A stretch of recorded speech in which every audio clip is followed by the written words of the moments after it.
Hello viewers, আবার আপনার সামনে একটি ভিডিও নিয়ে হাজির হয়েছি। কি আগুন জ্বালাইলা গো খালা, ও খালা বলি যে তোমারে,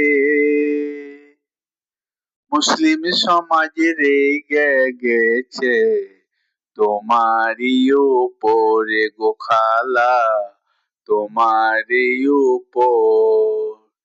কি আগুন জ্বালাইলা গো মমতা খালা, ও খালা বলি যে তোমারে,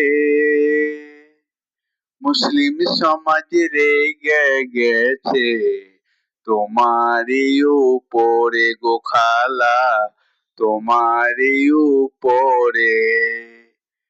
কি আগুন জ্বালাইলা গো মমতা খালা, ও খালা বলি যে তোমারে, মুসলিম সমাজ রেগে গেছে তোমারই উপরে গো খালা, তোমারই উপরে। ভালো লাগে থাকে লাইক, কমেন্ট, শেয়ার, সাবস্ক্রাইব করে দিবেন।